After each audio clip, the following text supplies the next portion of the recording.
Calendar calendar में हम सभी जानते हैं कि कैलेंडर जो हम पढ़ते हैं वो ग्रेगोरियन कैलेंडर है। ग्रेगोरियन का मतलब सिंपल सी बात है कि उसमें सप्ताह का पहला दिन सोमवार होगा। 1 जुलाई 2025 की बात है, तो जाहिर सी बात है, बेसिक चीजें हैं। 1 जुलाई महीना, एक तारीख है, जुलाई महीना है, 2025 वर्ष है और दिन मंगलवार है। जाहिर सी बात है, उसी प्रकार से हमने इस कैलेंडर को माना है।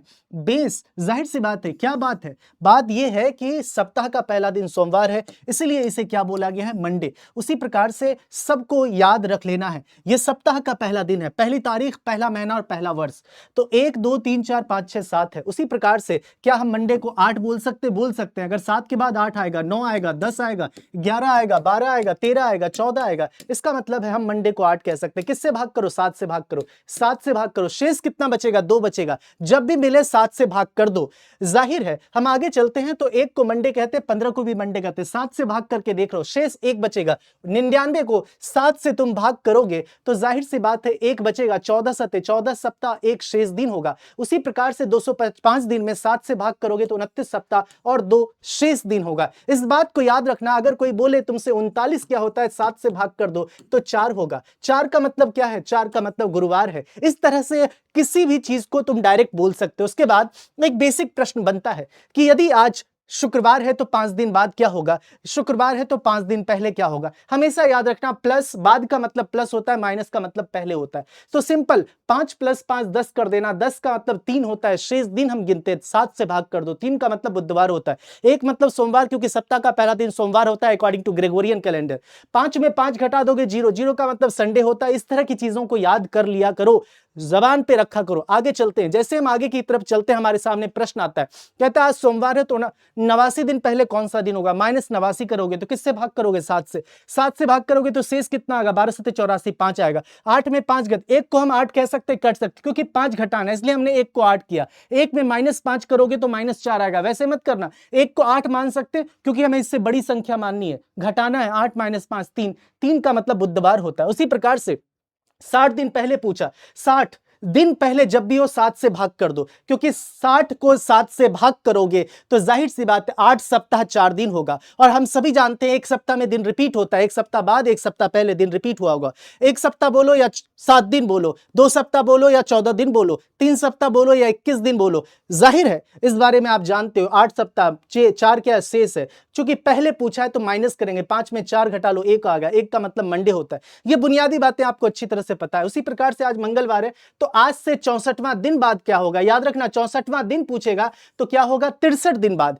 63 दिन बाद 64वां अगर पूछेगा कि बताओ 19वां दिन क्या होगा, तो इसका मतलब 18 दिन बाद। 8वां दिन क्या होगा, तो 7 दिन बाद। हमेशा याद रखना 64वां दिन, तो 64 को मत करना, 63 को करना। याद रखना, आज मंगलवार है, 2 है, तो 63 दिन बाद पूछा। 63 में 7 से भाग करना, ना कि 64 में 7 से भाग मत करना, क्योंकि 64 में 7 से भाग करोगे 1 बचेगा। 2 + 3, कई विद्यार्थी इसका उत्तर बुधवार देते, बुधवार मत देना, इसका उत्तर मंगलवार होगा, क्योंकि 63 दिन बाद है। 7 से भाग करोगे तो कितना आएगा? शेष 0 आएगा। 2 + 0 करोगे 2 आएगा, मतलब मंगलवार इस प्रश्न का उत्तर होगा। हमेशा इस बात का ध्यान रखना, 63 दिन बाद 64वां दिन पूछा है, डिपेंड करता है पूछा कि, अगर पूछता 65वां दिन तो 64 दिन बाद। तो आगे चलते हैं। ये बेसिक प्रश्न है, बेसिक मेथड है, कंसेप्ट है। आज मैंने लिया, आगामी कल का मतलब होता है +1, आने वाला मतलब आगामी परसों। 2 प्रकार के परसों होते हैं, आगामी परसों और गत परसों, देख रहे हो -2। और 2 प्रकार के कल होते हैं, आने वाला कल और बीता हुआ कल, +1 और -1। परसों में +2 -2, आने वाले कल में +1 और बीते हुए कल में -1। इस बात का ध्यान रखना। तो सिंपल सी बात है। प्रश्न किस प्रकार का बनता है, इस तरह से सुनो। प्रश्न कहता है, यदि पिछले कल से पहले का दिन सोमवार था, पिछले कल से पहले का दिन, पिछले कल से पहले का दिन का मतलब है -2, सोमवार था। प्रश्न कहता है आने वाले कल के बाद का दिन क्या होगा, मतलब +2। ये -2 +2 0 मत कर देना, क्योंकि 2 दिन पहले और 2 दिन बाद 4 दिन का अंतर है। 2 दिन पहले 2 दिन बाद 4 दिन का अंतर है। तो जाहिर सी बात है, होगा पूछा है। क्या पूछा है प्रश्न में? होगा। तो होगा का मतलब है आगे वाली बात है, 1 में प्लस कर देना, 1 + 4 5, 5 का मतलब शुक्रवार होगा। इसलिए हमेशा इस बात का ध्यान रखना, प्रश्न का उत्तर क्या होगा? शनिवार नहीं, शुक्रवार होगा।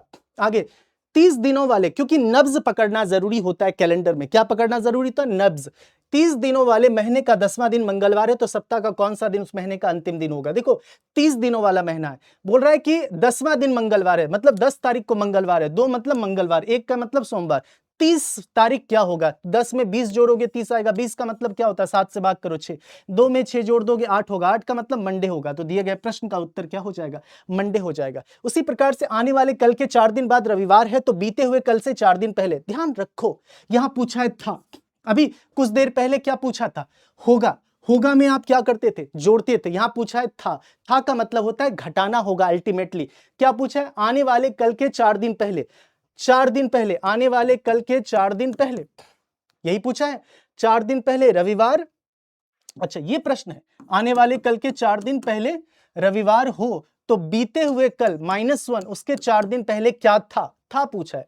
तो ये मत करना कि -1 +1 0 +4 -4 0, ऐसे गलती मत करना, सबको जोड़ देना। 4 1 5 1 6 4 10, 10 का मतलब 3 होता है। हमें क्या करना पड़ेगा? घटाना पड़ेगा। कौन बताया? बताया था का डिमांड है। तो हमेशा याद रखना, ये सब करने की ज्यादा जरूरत नहीं है, तो दिखाने के लिए कर रहा हूं। प्रश्न में ही पकड़ लेना क्या है। आने वाले कल के 4 दिन पहले, आने वाले कल का मतलब है 1, 4 दिन पहले 4 1 5, बीते कल का मतलब है 1। बात समझ? बीते कल का मतलब 1 है। तुम्हें कैसे पता? तो देखो बीते कल का मतलब 1 है। माइनस वाइनस को इग्नोर करो, वो बाद में माइनस कर लेंगे हम, ठीक है। तो कहने का मतलब है ये पकड़ लेना, 5 1 6 और के 4 दिन बाद, 6 4 10, 10 का मतलब 3, और माइनस करना पड़ेगा, था पूछा है। तो किसमें माइनस करोगे? ये रविवार है, रविवार में जीरो को हम 7 कह सकते हैं, 7 में 3 घटाओगे 4 हो जाएगा। आगे चलते हैं। यदि एक विशिष्ट वर्ष में 16 जून शुक्रवार था, तो उसी वर्ष में जुलाई माह पहला शुक्रवार किस तारीख को पड़ेगा? 16 जून। प्रश्न देखो हमेशा याद रखना है, कंसेप्ट ऑफ 7 डेज याद रखने की जरूरत है। 16 जून फिर 1 जुलाई पूछा। हम जानते हैं कि 15 जोड़ देंगे तो 1 जुलाई आ जाएगा, क्योंकि जून में टोटल हम सभी 30 का जून होता है, तो 15, तो 5 + 1, 15 का मतलब 1 होता है, 7 से भाग करोगे 6 आ गया। उसके बाद 1 जुलाई, आपको पता है 7 जुलाई हमें चाहिए, शुक्रवार चाहिए, तो 6 + 6 करोगे तो 12 आएगा, 12 का मतलब 5 होता है, शुक्रवार होता है। इसलिए शुक्रवार किस तारीख को पड़ेगा? तो जाहिर सी बात है 7 जुलाई को शुक्रवार पड़ेगा। इस तरह के प्रश्न भी पूछा जाता है कैलेंडर में। 15 सितंबर को मंगलवार था, तो उस महीने के कितने दिन मंगलवार और शुक्रवार होगा? हमेशा इस बात को पकड़ना जरूरी होता है कि 15 सितंबर को मंगलवार, और आपसे प्रश्न ने क्या पूछा? मंगलवार और शुक्रवार। जब 15 सितंबर को मंगलवार है, तो हमें पता है कि इस महीने में 15 सितंबर मंगलवार है, तो आगे पीछे जा सकते हो, 7 दिन का गैप है, 15 7 22 7 29, पीछे जाओ, 15 में 7 घटा लो, 8 8 - 7, टोटल कितना हो गया? 5 मंगलवार हो गया। हमें शुक्रवार चाहिए। हमें पता है कि 15 को मंगलवार है, तो शुक्रवार 3 दिन बाद आएगा, क्योंकि मंगल मतलब 2, 2 + 3 5, और 15 तारीख में भी तो 3 जोड़ोगे, 15 3 18, तो 18 तारीख को क्या है? शुक्रवार होगा। इसका मतलब 5 का मतलब शुक्रवार, 18 में 7 जोड़ लो, 25 पीछे घटा लो, -7 11 -7 4, तो कितने शुक्रवार हो गए? 4 शुक्रवार। तो सिंपल सी बात है, इसमें गलती मत करना, छोटी सी गलती हो जाती है, इसलिए 5 मंगलवार और 4 शुक्रवार, 5 मंगलवार और 4 शुक्रवार। देखो कैसे ऑप्शन भी ऐसे दिया जाता है कि तुम कंफ्यूज हो जाओ। उसके बाद प्रश्न है, इस तरह के लैंग्वेज वाले जो प्रश्न होते हैं, इसमें ध्यान देने की जरूरत है। कहता है परसों लक्ष्मी पूजा होगी, अगले सप्ताह इसी दिन दीपावली होगी, यदि आज शुक्रवार है। नब्ज यही होता है, यदि आज शुक्रवार है, तो तुमने आज पकड़ लिया कि शुक्रवार है, तो जाहिर सी बात है आने वाला परसों क्या होगा? संडे होगा। 2 जोड़ोगे, और लक्ष्मी पूजा परसों है, और अगले सप्ताह मतलब लक्ष्मी पूजा के अगले सप्ताह क्या है?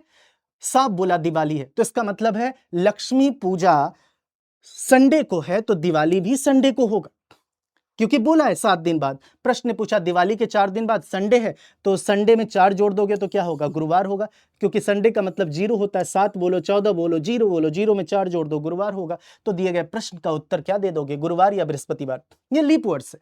लीप वर्ड्स हम उसे कहते हैं जो 4 से पूर्णतः विभाजित हो, ये सब हमें पता है। और वो उस वर्ष को भी लीप वर्ष कहा जाता है जो शताब्दी वर्ष 400 से पूर्णतः विभाजित हो। हमेशा याद रखना, शताब्दी वर्ष को किससे डिवाइड करेंगे? 400 से, लीप वर्ष को 4 से। तो सिंपल सी बात है, आप चेक कर सकते हो, 1900 लीप वर्ष नहीं है, क्योंकि 400 से, क्योंकि ये शताब्दी है, जिसके आखिर में 2 शून्य वो शताब्दी है। 400 से भाग करके देख लो, नहीं है शताब्दी वर्ष, मतलब लीप वर्ष नहीं है, क्योंकि 4, हाँ 4 से मत करना, 400 से करना, क्योंकि यहां पे बोला शताब्दी वर्ष को 400 से पूर्णतः विभाजित करेंगे। और जैसे 2024 शताब्दी नहीं है, शताब्दी सेंचुरी ने 4 से डिवाइड करके देख लेना। तो पता चल जाएगा कौन लीप वर्ष है कौन सामान्य वर्ष है। एक सामान्य वर्ष में 365 दिन होते हैं, 7 से जब भी दिन मिले 7 से भाग करो, 7 से भाग करोगे तो जाहिर सी बात है एक शेष दिन आएगा। एक लीप वर्ष में 366 दिन होते हैं, 7 से भाग करोगे तो 2 शेष दिन आएगा। और हम दोनों में जानते हैं कि दोनों में सप्ताह कितना होगा, 52, क्योंकि 52 गुना 7 364 होता है। चाहे सामान्य वर्ष हो, जनरल ईयर हो या लीप ईयर हो, दोनों में 364 दिन होंगे। इसलिए सिंपल सी बात है, 364 दिन का मतलब 7 से भाग करोगे, 52 सप्ताह दोनों में होंगे। प्रश्न पूछेगा क्या इसमें, एक सामान्य वर्ष 53 बार, वेंसडे कितनी बार आएगा, प्रोबेबिलिटी पूछा है, संभावना कितनी बार है 53। हमें पता है कि हर एक दिन 52 बार आने की संभावना, तो चाहे सामान्य हो या लीप ईयर दोनों में 52 बार आने की, लेकिन 53 पूछा है तो सिंपल सी बात है 1/7 कर देना, क्योंकि शेष इसमें एक बचता है। पूछा अधिवर्ष मतलब लीप वर्ष में 53 बार वेंसडे या कोई भी दिन, वेंसडे की जगह कुछ भी लिख सकता है, बुधवार की जगह शुक्र लिख दे, फ्राइडे लिख दे, मंडे लिख दे, सोमवार लिख दे।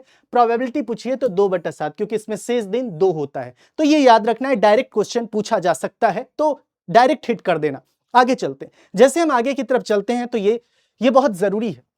हमने एक तारीख ली, पहली तारीख महीना सेम है, और यहां भी क्या है, ये आखिरी 2023 की पहली तारीख, पहला महीना 2023 की आखिरी तारीख है, और 2023 एक सामान्य वर्ष है। तो हमने देखा यहां से यहां तक टोटल दिनों की संख्या 365 होती है, क्योंकि सामान्य वर्ष है, सामान्य वर्ष में 365 दिन होते हैं, लीप वर्ष में 366 दिन होते हैं। तो जाहिर सी बात है 365वां दिन कौन है, ये 365वां दिन है। तो इसका मतलब कितने दिन के बाद आएगा 365वां दिन, हम लोग चर्चा कर चुके हैं कि 59वां दिन कितने दिन के बाद आता है, तो जाहिर सी बात है 58 दिन बाद, ये सब जानते हैं। 8वां दिन 7 दिन बाद, 12वां दिन 11 दिन बाद, उसी प्रकार से 365वां दिन 364 दिन बाद आएगा। तो क्या करोगे, ये शुक्रवार है मतलब 5 है, तो 5 में 0 जोड़ दो तो फिर से शुक्रवार। तो हमें क्या करना है, ये यदि है, याद रखना यदि है, ये हो सकता है इस तारीख में कोई और दिन है, इसलिए कोई भी दिन मानो, अगर ये मान लिया जाए कि मंगलवार होगा तो ये भी मंगलवार होगा। इसका मतलब इससे एक निष्कर्ष निकलता है, क्योंकि 364 को 7 से भाग करोगे 0 आएगा, इससे एक निष्कर्ष निकलता है। क्या निकलता है कि सामान्य वर्ष का 2023 एक सामान्य वर्ष है, सामान्य वर्ष का पहला दिन और अंतिम दिन सेम होता है। दिमाग में रख लो, किसी सामान्य वर्ष का पहला और अंतिम दिन सेम होता है। लॉजिक तुम्हारे सामने है, तुम्हारे ऊपर है। और यह भी याद रख लो साथ ही साथ कि लीप वर्ष के पहले दिन और अंतिम दिन में 1 दिन का अंतर होता है। फिर से सामान्य वर्ष का पहला दिन अंतिम दिन सेम होता है, और लीप वर्ष के पहले दिन और अंतिम दिन में 1 दिन का अंतर होता है। यह दिमाग में रखने वाली बात है। अब जो मूल बात आपको बताने की जरूरत है वो यहां पर बात आती है, एक पॉइंट, इस पॉइंट को नोट कर लो। यदि तारीख महीना सेम हो, 1 वर्ष का अंतर हो, 1 दिन जोड़ेंगे या घटाएंगे, लेकिन याद रखना तारीख महीना सेम हो, तारीख महीना सेम हो, वो तो तुम दिमाग में रख लो कि सामान्य वर्ष का पहला दिन अंतिम दिन सेम होता है, लीप वर्ष के पहले दिन और अंतिम दिन में 1 दिन का अंतर होता है। यहां पे है तारीख महीना सेम है, 1 वर्ष का अंतर है, तो हम 1 दिन जोड़ेंगे घटाएंगे। तारीख महीना सेम है, 1 वर्ष का अंतर है, यदि और केवल यदि फरवरी का 29वां दिन शामिल है तो हम 2 दिन जोड़ेंगे। इसका मतलब क्या है, इसके मतलब के लिए एक उदाहरण पेश करता हूं।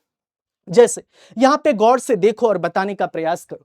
4 जुलाई, 4 जुलाई तारीख सेम, जुलाई महीना सेम, 1 वर्ष का अंतर है। वही मैंने बोला, यदि तारीख महीना सेम हो, 1 वर्ष का अंतर हो, तो हम 1 दिन जोड़ेंगे या घटाएंगे। तो जाहिर सी बात है, आगे की तरफ आओगे तो जोड़ोगे, पीछे की तरफ जाओगे तो घटाना। तो हम 4 जुलाई 2025 से 4 जुलाई 2026 आ रहे हैं तो जोड़ेंगे, 5 में 1 जोड़ लोगे तो 6 आएगा। 5 का मतलब शुक्रवार होता है, ये पहले बता चुका हूं। 1 का मतलब सोमवार, 2 का मतलब मंगल, ये जबान पे है। 5 + 1 6, 6 का मतलब शनिवार होता है। उसी प्रकार से यहां भी तारीख महीना सेम है, जाहिर है 2 वर्ष का अंतर है, 2 जोड़ोगे तो 2 हमने जोड़ दिया तो रविवार आ गया। तारीख महीना 4 जुलाई, 3 वर्ष का अंतर है तो 3 जोड़ोगे। इस दरमियान देख लो क्या फरवरी का 29वां दिन शामिल है, यदि फरवरी का 29वां दिन शामिल है तो एक एक्स्ट्रा जोड़ देना। इस दरमियान देखोगे 25 से 28 में जाओगे, 4 जुलाई 2028 है, 2028 का फरवरी का 29वां दिन शामिल है, इसका मतलब 3 + 1 4 जोड़ोगे, 5 + 4 कितना 9 आएगा, 9 का मतलब 2 होता है। कैसे, तो 7 से भाग करोगे 2, 2 का मतलब मंगलवार होता है, जिसकी हम चर्चा कर चुके हैं। बात समझ में आ रही है? तो उसी प्रकार से तारीख महीना सेम है क्या, लेकिन अब तारीख महीना बदल गया, क्योंकि यह भी तो जानना जरूरी है कि तारीख महीना चेंज हो जाए। तो एक बताया हूं एग्जांपल, 4 जुलाई 2025 शुक्रवार है तो 16 अक्टूबर 2027 क्या होगा। जाहिर सी बात है, यह माना गया है कि 4 जुलाई 2025 शुक्रवार है, तो उसके आधार पर 16 अक्टूबर बताओ। सिंपल सी बात है, तारीख महीना पहले सेम कर लो। 4 जुलाई 2025 से 4 जुलाई 2027 में एंटर कर जाओ, तो 25 से 27 में 2 वर्ष का अंतर। इस दरमियान कोई लीप वर्ष फरवरी का 29वां दिन शामिल शामिल है? नहीं शामिल है। तो 25 2 27 का मतलब 5 2 7, 7 का मतलब है संडे। इसका मतलब 4 जुलाई 2027 को क्या हो गया? संडे हो गया। बात क्लियर है? संडे हो चुका है। अब हमें जाना क्या है? 2027 तक तो हम आ चुके हैं, हमें जाना है 16 अक्टूबर तक। 4 जुलाई 2027 से 16 अक्टूबर, वर्ष तो हमें पता है, 16 अक्टूबर तक जाना है। जुलाई में जाहिर सी बात है जुलाई 31 का होता है, हमने 27 जोड़ दिया, और 27 का मतलब होता है 7 से भाग कर देना, 6 बचेगा। 31 मैं डायरेक्ट भी लिख सकता था, इसलिए आप समझो ये सब डायरेक्ट लिखना काट पीट के। 31 का मतलब 31 क्यों लिखोगे? डायरेक्ट 3 लिख दो, क्योंकि 31 होता है अगस्त में। दिन कितने होते हैं? 31 होते हैं। अगस्त, हम कहां जा रहे हैं? 4 जुलाई से 16 अक्टूबर तक।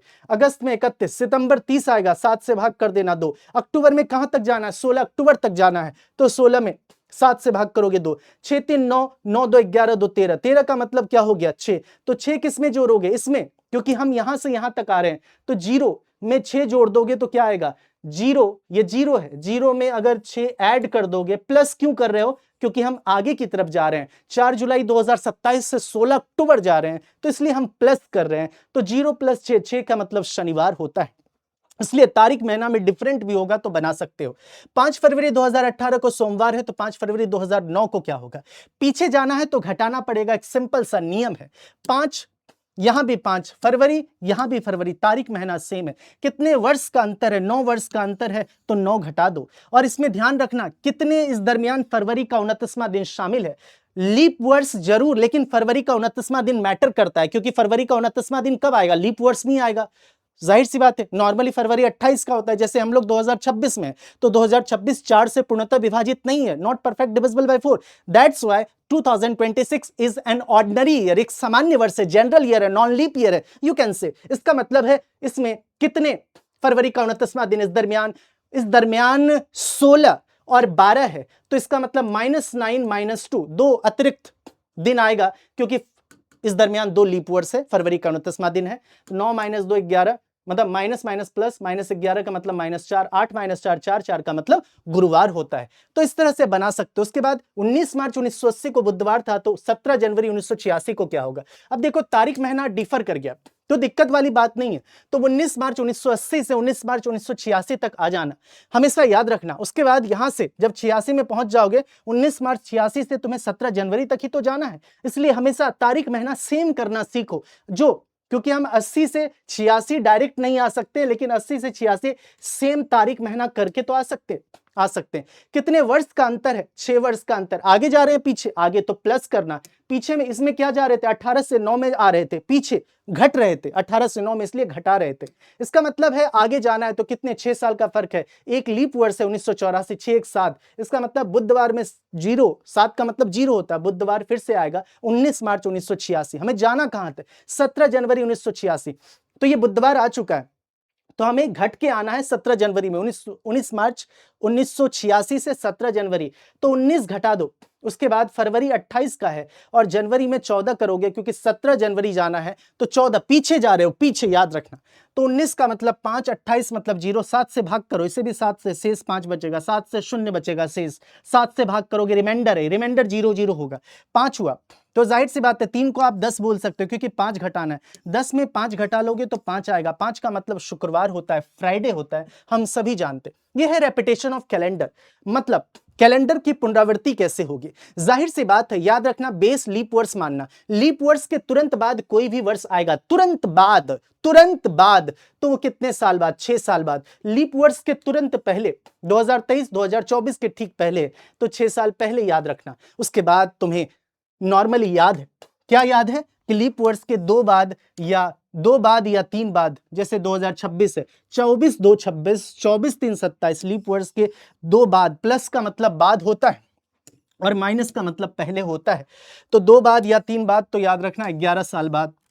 2 पहले या 3 पहले, लीप वर्ष के 2 पहले, 24 - 2 2022, 24 2024 - 3 2021, 2 पहले और 3 पहले, तो 11 साल पहले। ये दिमाग में रखना, लीप वर्ष बेस है, और लीप वर्ष का कैलेंडर 28 साल बाद और 28 साल पहले होगा। उसके बाद 2 4 एग्जाम्पल तुम्हारे सामने पेश किया हूं। 2050 का कैलेंडर कब रिपीट होगा या कब रिपीट होता है, तो जाहिर सी बात है 2050 2052 एक लीप वर्ष है। लीप वर्ष के कितने पहले? 2 पहले, तो कितने साल? 11 साल पहले। हमने जिक्र किया था 2 पहले 3 पहले तो 11 साल पहले। उसी प्रकार से 2050 लीप वर्ष के 2 पहले तो 11 साल पहले। उसे एक और एग्जाम्पल है 2050 कितने साल बाद? तो 2048 लीप वर्ष है, उसके 2 बाद है। तो 2 बाद है, जाहिर सी बात है, मैंने ये भी बोला था 2 बाद या 3 बाद तो 11 साल बाद।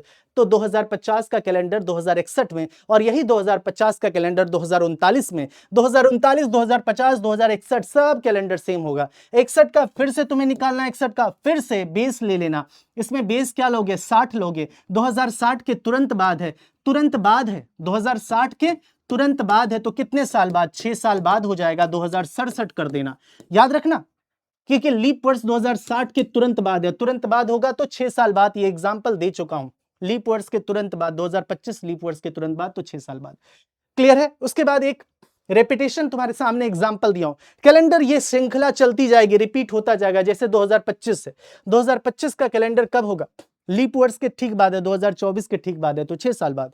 2031 में, 2031 का कैलेंडर कब रिपीट होगा? लीप वर्ष 2028 है, 28 के 3 बाद तो 11 साल बाद 2042 में। 2042 का कैलेंडर कब रिपीट होगा? लीप वर्ष के कितने बाद है? लीप वर्ष है 2040 के 2 बाद है, 2040 लीप वर्ष है 2 बाद, 11 साल बाद 2053 का कैलेंडर कब रिपीट होगा? 2052 एक लीप वर्ष के ठीक बाद है, तो जाहिर सी बात है 6 साल बाद। 2059 का कैलेंडर कब रिपीट होगा? 2056 56 क्या लीप वर्ष है? 2056 क्या लीप वर्ष है? और लीप वर्ष के कितने बाद है? 3 बाद, तो 11 साल बाद 2070 में। उसी प्रकार से अगर तुमसे पूछे 2070 का कैलेंडर कब रिपीट होगा? 2068 के कितने बाद है? 2068 के कितने बाद है? 2068 के 2 बाद है तो 11 साल बाद, तो क्या हो जाएगा? 2081। पूछे कि 2081 का कैलेंडर कब रिपीट होगा? 2081 2080 2080 लीप वर्ष है, लीप वर्ष के तुरंत बाद है तो कितने साल बाद? 6 साल बाद, 2087 में रिपीट होगा।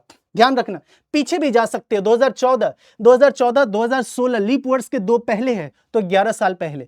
तो जाहिर सी बात है 2014 में 11 घटा दो 2003। 2003 क्या है? लीप वर्ष 2004 है, 2004 के ठीक पहले है। 2004 लीप वर्ष उसके ठीक पहले है तो 6 साल पहले। 2003 में 6 घटा दोगे 1997। 1997 क्या है? 2000 के 3 पहले है, 2000 लीप वर्ष है, लीप वर्ष के 3 पहले तो 11 साल पहले होगा। मतलब अतिरिक्त सब कर सकते हो, प्लस माइनस, उसमें कोई दो राय नहीं है।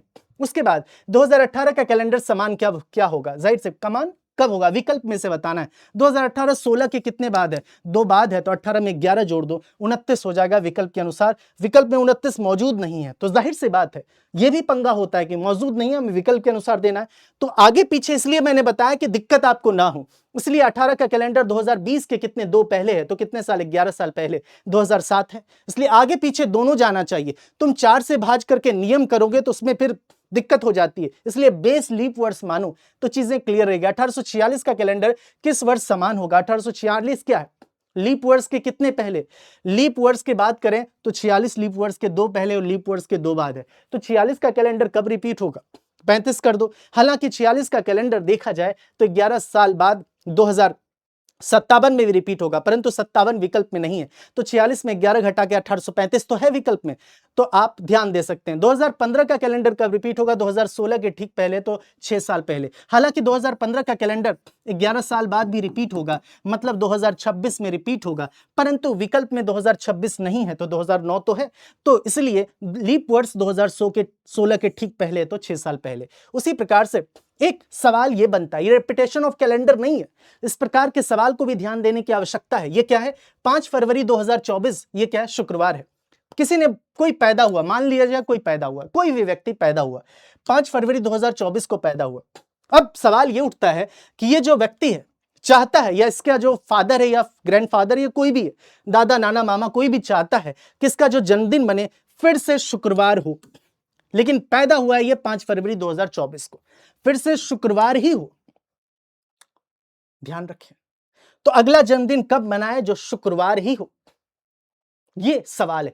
2024 का कैलेंडर रिपीट कब होगा ये सवाल नहीं है, यह है कि फिर से 5 फरवरी 2024 को, 5 फरवरी को फिर से शुक्रवार हो, क्योंकि आप 5 फरवरी को पैदा हुए तो 5 फरवरी को तो अपना जन्मदिन मनाओगे या सालगिरह मनाओगे या किसी भी प्रकार की तिथि मनाओगे। बात समझ में आ रही? तो 5 फरवरी, तो हमें क्या करना होता है? हमें 7 चाहिए, क्योंकि अगर ये शुक्रवार है, शुक्रवार में +7 कर दो, फिर से शुक्रवार हो जाएगा। 5 7 12, 12 का मतलब 5। हमें 7 चाहिए, 14 चाहिए, 21 चाहिए, यही खेल है, 7 दिन चाहिए। तो 2024 से अगर आप 2029 में जाओगे तो आप देखो कितने साल का फर्क है, 5 साल का फर्क है। तारीख महीना सेम है, तारीख महीना सेम है, ऑब्वियसली तारीख महीना सेम होगा, क्योंकि 5 फरवरी को कोई अगर जन्मदिन मना रहा है, फिर से वो चाहता है कि अगला शुक्रवार ही हो और जन्मदिन 5 फरवरी को ऑब्वियसली मनाएगा। तो इसका मतलब 5 वर्ष, 2 लीप वर्ष इसके अंदर शामिल है। क्या क्या शामिल है? 5 फरवरी 2024 से आगे बढ़ोगे तो 2024 का जो है फरवरी का 29वां दिन शामिल होगा, तो 2024 का 29वां दिन शामिल होगा, और इस दरमियान 2028 भी शामिल होगा। 2024 से 2029 में, वो भी 5 फरवरी 2024 से 29 में, 5 फरवरी 2029 में 2028 भी शामिल है। 2028 लीप वर्ष है, तो 5 और 2 लीप वर्ष के कारण ये क्या हो जाएगा, 2 अतिरिक्त दिन जोड़ा, 5 + 2 कितना, 7 हो जाएगा। और ये शुक्रवार में 7 जोड़ दोगे, शुक्रवार में 7 जोड़ दोगे, फिर से शुक्रवार हो जाएगा। मतलब बंदा 5 फरवरी 2029 को अगर अपना जन्मदिन मनाएगा, फिर से शुक्रवार ही होगा। इसीलिए बट ये मत सोचना कि 2024 का कैलेंडर 2029 में रिपीट होगा, कतई नहीं हो सकता है, क्योंकि 2024 एक लीप वर्ष है और 2029 एक लीप वर्ष है। रिपीट कैसे होगा? हूबहू रिपीट ही नहीं हो सकता है। आगे लीप वर्ष 8 साल बाद भी आता है, बिल्कुल आता है 8 साल बाद। जैसे फॉर एग्जाम्पल, उदाहरण के तौर पर एक एग्जाम्पल लेता हूं, जैसे 2096 एक लीप वर्ष है, 2100 लीप वर्ष नहीं है, 2104 एक लीप वर्ष है। तो लीप वर्ष कितने साल बाद आया? ऑब्वियसली 8 साल बाद लीप वर्ष आया। देख लो 2100 लीप वर्ष नहीं है, शताब्दी है, शताब्दी को 400 से भाग करोगे, लीप वर्ष नहीं है। इसलिए याद रखना कि लीप वर्ष 8 साल बाद भी आता है। 4 साल बाद सामान्यतः आता है, तो 8 साल बाद भी आता है। इस बात को खास तौर पर ध्यान रखने की जरूरत है। अब 7 डेज का कंसेप्ट भी क्लियर कर लो। एक लीप वर्ष में कितने दिन? 366 दिन होते हैं, एक सामान्य वर्ष में 365। इसका मतलब शेष दिन कितना बचेगा? 1, और लीप वर्ष में शेष दिन 366 को 7 से भाग करोगे तो 2 शेष दिन बचेगा। इसका मतलब ये हुआ कि जब भी हमें कंसेप्ट 7 डेज कंसेप्ट की बात याद करनी है, तो जाहिर सी बात है इस प्रकार से प्रश्न का उत्तर तुम दे सकते हो। इसलिए मेन बात होती है कि इसका अंतिम दिन याद रखो, ये है शताब्दी वर्ष। सारे शताब्दी वर्ष है, शताब्दी वर्ष का दिन 5-3, ये अंतिम दिन है, लास्ट डे ये आएगा। फिर से 5-3-1-0 शताब्दी वर्ष का अंतिम दिन याद रखना, जबान पे याद रखना कि शताब्दी वर्ष का अंतिम दिन क्या नहीं हो सकता है, वो टीटीएस नहीं हो सकता। शताब्दी वर्ष का अंतिम दिन टीटीएस नहीं हो सकता है, यह ध्यान रखना।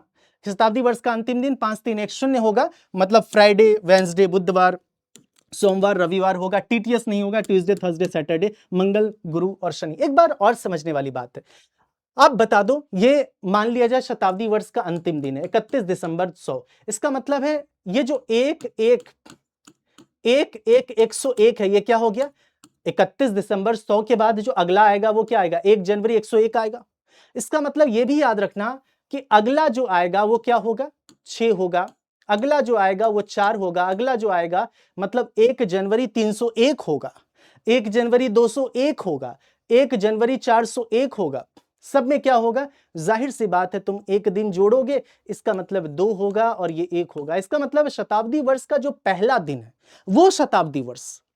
2 प्रकार की बातें हैं इसमें, पहले ये याद रख लो। इसका अंतिम दिन 6-4-2-1 होगा। इसका मतलब है शताब्दी वर्ष का प्रथम दिन जो है 5-3-0 नहीं होता। याद रखना, शुक्रवार, बुधवार और रविवार नहीं होता है। ये एक बात याद रखना। और एक चीज और याद रखना ना, जो अगर तुम्हें बकायदा लिखा हुआ आए तो उस केस में तो तुम जानते ही हो, क्योंकि शताब्दी वर्ष का अंतिम दिन टीटीएस नहीं होता, ये तो हमेशा रहेगा। इसको तो जबान पे रखो कि टीटीएस नहीं होता है भाई, है या नहीं? टीटीएस नहीं होता, ये दिमाग में हमेशा रखना। लेकिन ध्यान रखना, शताब्दी वर्ष का जो प्रथम दिन है वो टीटीसू भी नहीं होता है, टीटीसू भी नहीं होता है। ट्यूसडे, थर्सडे और संडे नहीं होता है। और ये शताब्दी वर्ष का ये कलेक्शन ऑफ शताब्दी वर्ष, जैसे 100 वर्ष का, 200 वर्ष का, उसका ये प्रथम दिन ये नहीं होता है, नहीं होता है। बात समझ में आ रही है? और इसका भी बताया हूं, इसका भी बता चुका हूं, प्रथम दिन टीटीसू नहीं होता। अगर तुम्हारे पास मान लिया जाए जैसे ये 31 दिसंबर 100 है, अगर मैं बोलूं कि ये जो 100 है इसका जो पहला दिन है मतलब 1-1-1-1-100, और ये 31 दिसंबर, इसका जो पहला दिन आप जानते हो सामान्य वर्ष है, इसका मतलब फ्राइडे ही होगा। तो कौन सा नहीं होगा? टीटीसू नहीं हो सकता, लेकिन बकायदा लिखा हो तब।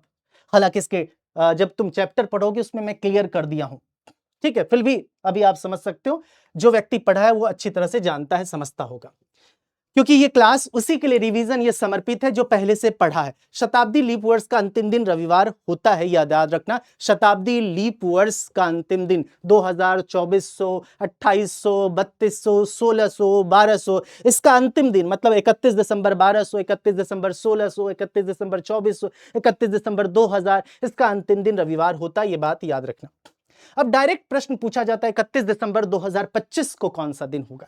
जाहिर सी बात है, इसमें क्या करना, 31 दिसंबर 2000 तक लेना, और हम अभी याद किए हैं थोड़ी देर पहले शताब्दी लीप वर्ष का अंतिम दिन रविवार होता है। और ये भी याद रख लो जबान पे, 100 का मतलब 5 होता है, 200 का मतलब 3, 300 का मतलब 1। ये सब निकालने की प्रक्रिया बताया हूं कैसे कैसे निकलेगा, ठीक है। ये तो तुम्हें बता रहा हूं, 100 मतलब 200 मतलब 300 मतलब 1, लॉजिकल है, 400 मतलब 0, ठीक है। इसका मतलब ये हुआ, यहां बात आती है 31 दिसंबर 2025 से 31 दिसंबर 2000 तक 0 हो गया। अब हमें क्या करना है, 25 वर्ष में 25 दिन और एक्स्ट्रा कितना दिन, क्योंकि 25 वर्ष है तो हमने 25 दिन लिखा, और 25 वर्ष में 4 से भाग करोगे 6 दिन एक्स्ट्रा। 6 दिन क्या, 6 दिन लीप वर्ष का हो गया, 6 लीप वर्ष है तो 6 दिन एक्स्ट्रा। तो हमने सिंपल सी बात है, 25 और 6 31, 31 का मतलब 7 से भाग कर दो 3। तो हमेशा याद रखना 31 दिसंबर 2025 को क्या होगा, बुधवार होगा। 3 का मतलब बुधवार होता है, तो जबान पे रखना 31 दिसंबर 2006 हमेशा। देखो 0 लिख दिया, 0 का मतलब क्या, 31 दिसंबर 2000, क्योंकि ये शताब्दी लीप वर्ष है, लीप वर्ष, शताब्दी लीप वर्ष का अंतिम दिन क्या होता है, रविवार होता है। बस ये क्या हो गया, 6 ले लिया, 2000 अलग कर दिया, ये 31 दिसंबर 2000 तक, 6 वर्ष में 6 दिन, और 6 को 4 से भाग करोगे 1 दिन एक्स्ट्रा, 6 1 7। तो किसी भी वर्ष का अंतिम दिन निकालना बहुत आसान है, किसी भी वर्ष का। 31 दिसंबर 2019 है तो 2000 तक तो 0, 19 वर्ष में 19 दिन, और 19 को 4 से भाग करोगे 4 दिन एक्स्ट्रा, 4 दिन एक्स्ट्रा किसका, लीप वर्ष का, 19 4 23, 23 का मतलब 2, 7 से भाग कर दो 7 21 2, 2 का मतलब मंगल। उसी प्रकार से 31 दिसंबर 2095, 2000 तक कितना, 0, इसका मतलब 95 वर्ष में 95 दिन, 95 वर्ष में अतिरिक्त दिन कितना, 95 को 4 से भाग कर देना 23, 23 का मतलब 2, जब दिन कन्वर्ट करोगे तभी 7 से भाग करना, 23 दिन में कन्वर्ट हो चुका, 7 से भाग करोगे 2, 95 को 63 91, 4 4 2, 4 + 2 6, 6 का मतलब शनिवार। 31 दिसंबर 2051, 2000 तक ले लो, 51 वर्ष है, 51 वर्ष में 51 दिन, 51 वर्ष में निकाल लो कितना लीप वर्ष है, तो 12 लीप वर्ष है, 12 लीप वर्ष है तो अतिरिक्त दिन 12 होगा या नहीं, 12 अतिरिक्त दिन। तो सिंपल सी बात है, तो 51 में 12 तो 2, 7 दिन आया, 7 7 49 2, 7 1 7, 2 + 5 7, 7 का मतलब संडे। 31 दिसंबर 1993, 1900 ले लिया, 1900, और याद रखना 1900 का अंतिम दिन 1 होगा, 0 मत कर देना। ये 2000 है, क्योंकि 100 का मतलब 5 होता है, 200 का मतलब 3 होता है, 300 का मतलब 1 होता है, याद रखना। 400, 800, 1200, 1600, 2400, 2000, इस सब का मतलब 0 होता है। 100 मतलब 5, 200 मतलब 3, 300 मतलब 1। ये क्या है, ये 1900, 1900 को क्या बोल सकते हो सर, 1600 + 300 बोल सकते हो। मैंने अभी बोला 1600 मतलब 0, 100 मतलब 5, 200 मतलब 3, और 300 मतलब 1, 300 मतलब 1 है, 0 + 1 1 हो जाएगा। 1900 याद रखना, 1900 को बोल सकते हैं 1600 + 300, 1800 को 1600 + 200, 1900 को 1600 + 300, 2200 को 2000 + 200, ये याद रखना।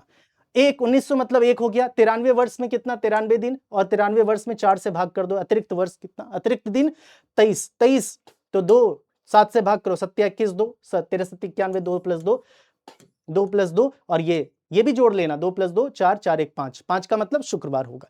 इसका मतलब साफ हुआ।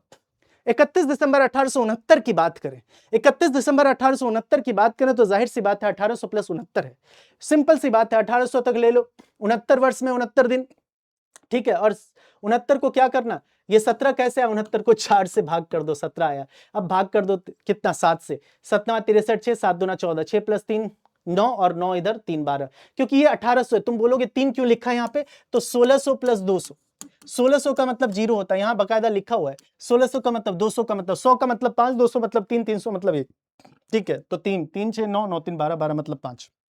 उसी प्रकार से ये भी है, सिंपल सी बात है, ये भी है। और सेम उसी प्रकार से आखिरी दिन की बात की गई है। अब बात आती है कि सर ये बता दीजिए कि जनवरी से लेकर जून तक कुल शेष दिनों की संख्या 6 होंगी, और जनवरी से लेकर जून तक जनवरी से लेकर जून तक लीप वर्ष में कुल शेष दिन की संख्या 7 होंगी और 7 को ही शून्य कहते हैं क्योंकि एक दिन एक्स्ट्रा होगा जनवरी से जून तक, फरवरी एक्स्ट्रा हो जाएगा एक दिन, और यहां सामान्य वर्ष में जनवरी से लेकर जून तक 6। आगे चलते हैं, यह है 14 मार्च 2026 जिस दिन आपकी परीक्षा है, शुरू है 14 मार्च को है 15 मार्च को। इसका दिन कौन सा होगा? तो सिंपल सी बात है 31 दिसंबर 2025 तक निकाल लो। निकाल लिया 2000, क्योंकि अभी हमने बताया था आखिरी दिन कैसे निकालते, यही तो बात हुई थी। आखिरी दिन 31 दिसंबर 31 दिसंबर 31 दिसंबर 31 दिसंबर 31 दिसंबर, आखिरी दिन कैसे निकालते हैं? तो जाहिर सी बात है 2000 ले लिया, 25 वर्ष का 25 दिन ले लिया, 25 को 4 से भाग। पता है ये करवाने का मतलब कंसेप्चुअल है कि बहुत सारी चीज आप जान जाते हो। कैलेंडर में आपकी विस्तारवादी बात हो जाती है, विस्तार नीति है, जिससे कि कोई भी प्रश्न घुमा दे तो तुम लपेट सकते हो, तुम्हें कोई दिक्कत नहीं होगी। बात समझ में आ रही है? 25 और 25 में 4 से 6 दिन अतिरिक्त, 25 को दिन है 7 से भाग कर देना, 4 बचेगा, यहां 7 से भाग कर देना तो 7 से 6 का 6 ही होगा, 7 से कैसे भाग होगा? ठीक है, फिर आपके पास क्या बचा? 1 जनवरी 2026 से 14 मार्च 2026 क्या सामान्य वर्ष है, तो जनवरी में 31 दिन होते हैं, 3 लिख दिया मैंने। ये क्या लिख दिया? ये जनवरी का। ये फरवरी में क्या है? 28 दिन होता है, 29 नहीं, फरवरी में 28, क्योंकि 2026 सामान्य वर्ष है, 4 से पूर्णतः विभाजित नहीं है। और ये मार्च में कहां तक जाना है? 14 मार्च तक जाना है। 14 का मतलब 0, 7 से भाग कर दो 0, तो सबको जोड़ दो, 4 4 6 10, 10 3 13, और 13 का मतलब क्या होता है? 6 का मतलब होता है शनिवार। 14 मार्च को शनिवार है और 15 मार्च को रविवार है। आपकी परीक्षा शुरू है 14 मार्च से। 400 वर्षों में कितने लीप वर्ष होते हैं? जाहिर सी बात है 400 वर्ष में सिंपल सी बात है, आप पकड़ो, जानते हो 100 लीप वर्ष नहीं है, 200 नहीं है, 300 नहीं है। हम सभी जानते हैं कि 100 वर्ष में 24 लीप वर्ष है और 76 सामान्य वर्ष है, क्योंकि 100 लीप वर्ष नहीं है। तो इसीलिए जब भी आप भाग करते हो 96 को 4 से भाग करोगे, 100 को नहीं, इसलिए 24 लीप वर्ष है। तो हमने क्या किया? 24 में 4 से गुना कर दिया और 400 यहां लीप वर्ष है, इसलिए 400 वर्ष में एक एक्स्ट्रा लीप वर्ष हो गया। किसके वजह से? 400, 24 गुना 4 96, और 96 एक 97। तो 400 वर्ष में पूछे कितने लीप वर्ष हैं तो बता सकते हो 97 लीप वर्ष हैं। उसके बाद किसी में शताब्दी वर्ष के आखिरी दिन क्या नहीं हो सकता? ये जानते हो, टीटीएस नहीं हो सकता है। और ये ध्यान रखने की जरूरत, शताब्दी वर्ष का ये भी ध्यान रखना, कलेक्शन ऑफ 100 ईयर्स, उसका प्रथम दिन क्या नहीं हो सकता है? 5 3 0, मतलब बुध, शुक्रवार, बुधवार, रविवार नहीं हो सकता, याद रखना, कलेक्शन ऑफ 100 ईयर्स। और अगर बकायदा लिखा हो तो टीटी सु नहीं होगा। शताब्दी वर्ष का प्रथम दिन क्या नहीं हुआ? टीटी सु। और ये प्रथम दिन है कलेक्शन ऑफ 100 ईयर्स, 100 वर्ष का कलेक्शन, और इसमें बकायदा लिखा होगा तो टीटी सु नहीं हो सकता है। ठीक है, हालांकि बता चुका हूं, जो भी एक बार जिसको भी इस तरह की चीजों में कंफ्यूजन हो एक बार डिटेल में जाके देख लेना, मैं फिर से बोल रहा हूं। आगे चलते हैं, ये है मंथ का रेपिटेशन, कि मंथ का रेपिटेशन भाई कैसे होगा, तो ये याद रख लो। अगर तुम्हें याद नहीं भी होता है तो कोई दिक्कत नहीं, तुम डायरेक्ट विकल्प से जा सकते हो। हमारा इस पढ़ने का लक्ष्य क्या है? पढ़ने का लक्ष्य थोड़ी क्या है, पढ़ने का लक्ष्य एक ही है कि प्रश्न परीक्षा में आएगा उसे हल करना, और उसके अलावा लक्ष्य बताओ, कोई लक्ष्य नहीं। सीधी सरल स्पष्ट सहज साफ बात कह रहा हूं। इसका मतलब तुम याद रख लो, जनरल ईयर में, सामान्य वर्ष में, लीप वर्ष में तुम ये याद रखना चाहते हो तो रख सकते हो। ये जो है ये एफएमएन है, ये एजे है और ये एसडी है। एजे का मतलब है अप्रैल और जुलाई, एसडी का मतलब सितंबर दिसंबर, एफएमएन का मतलब फरवरी मार्च नवंबर, जेओ का मतलब जनवरी और अक्टूबर। यहां देखो, यहां भी लगभग कॉमन चीज है, यहां एमएन है तो यहां भी एमएन, यहां एसडी है। देखो सामान्य वर्ष लीप वर्ष में भी सितंबर और दिसंबर का, अगर 1 सितंबर का जो दिन होगा वही 1 दिसंबर का होगा, 1 मार्च का होगा, 1 नवंबर का होगा। बात समझ में? यहां भी 1 मार्च और 1 नवंबर सेम है। इसीलिए अगर तुम याद रखना चाहते हो, अगर याद होता है तो कर लो, बाकी विकल्प से जा सकते हो। टेंशन वाली बात नहीं कि सर याद ही करना पड़ेगा, एसडी एजे एफएमएन, ना भी याद होता है कोई दिक्कत नहीं। ठीक है, जैसे बोला किन महीनों का कैलेंडर रिपीट होता है, डायरेक्ट विकल्प पे हमला कर देना। अप्रैल और जुलाई देख रहे हो, अप्रैल और जुलाई, अप्रैल में कितना 2 दिन, मई में कितना 3 दिन, जून में कितना 2 दिन, तो 2 3 2 5 7 हो गया 1 जुलाई। 1 जुलाई और 1 अप्रैल, ये 1 अप्रैल है और ये 1 जुलाई है। ये कितना, तुम जुलाई नहीं जोड़ना, अप्रैल में जोड़ोगे ना 2 दिन, मई में 3 दिन, जून में 2, 2 3 2 5 7, 7 का मतलब क्या हो गया? 1 अप्रैल 1 जुलाई का जो दिन है वो सेम होगा, क्योंकि 7 दिन का अंतर आया। तो ये कर सकते हो, और बाकी याद करना चाहो तो कर सकते हो, जैज है, एफए है, एफएमएन है, एसडी नहीं भी याद है कोई दिक्कत वाली बात नहीं है। अब देखो बात आती अपवाद क्या है कैलेंडर में। 1872 लीप वर्ष है, 1872 में 28 जोड़ोगे, क्योंकि हम सभी ने पढ़ा है कि लीप वर्ष 28 साल बाद रिपीट होता है, 28 साल पहले। 1872 में 28 जोड़ोगे तो 1900 लीप वर्ष नहीं है, क्योंकि लीप वर्ष का कैलेंडर लीप वर्ष में होगा रिपीट, और 1900 लीप वर्ष नहीं है। तो फिर कैसे करें? तो जाहिर सी बात है, ऐसे प्रश्नों को करने के लिए सिंपल सी बात है, तुम 28 अगर जोड़ते, ध्यान से देखना, 28 अगर तुम जोड़ रहे हो, 1900 लीप वर्ष नहीं, क्योंकि 400 से पूर्णतः विभाजित नहीं, 1900 शताब्दी वर्ष, शताब्दी वर्ष को 400 से चेक करते हैं। इस केस में अपवाद पैदा होता है। अपवाद कब पैदा होता है? जब बीच में सामान्य शताब्दी वर्ष आ जाए। 1900, 2100, 2200, 2300, 2500, 2400 नहीं, 2000 नहीं, 2000 नहीं, जिसको 2000 बोलते, 1600 नहीं, क्योंकि ये लीप शताब्दी वर्ष है, ये सामान्य शताब्दी वर्ष है। जब भी ये चीज आता है तो अपवाद पैदा होता है। ये अपवाद केवल और केवल किसके वजह से पैदा हुआ?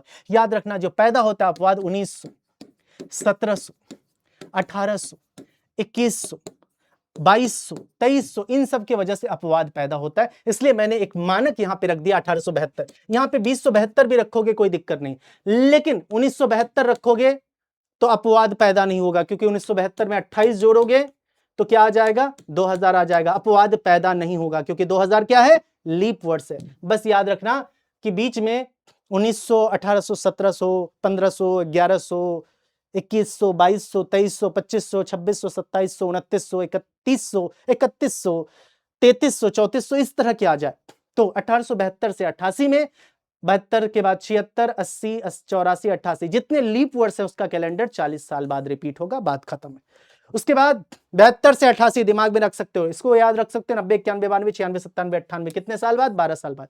इसमें जितना भी होगा वो लागू नहीं होगा। तुम जो सोचोगे कि मैं लीप वर्ष से कितना बाद है, 2 बाद है, 2 पहले, वो नहीं लागू होगा, इसलिए तो नाम इसका अपवाद है। 90, 91, 92, क्योंकि बीच में 1900 आ जाता है। 90, 91, 92, 96, 97, 98, 12 साल बाद। 94, 95, 99, 100, 1, 6 साल बाद, 1902, 1 बार पढ़ोगे दिमाग में चीजें आ जाएंगी। और याद तो रखना ही पड़ेगा, अल्टीमेटली कंसेप्ट तो याद रखना पड़ेगा, फैक्ट याद रखना पड़ेगा। बात आती है कि इस तरह के प्रश्न को कैसे करें।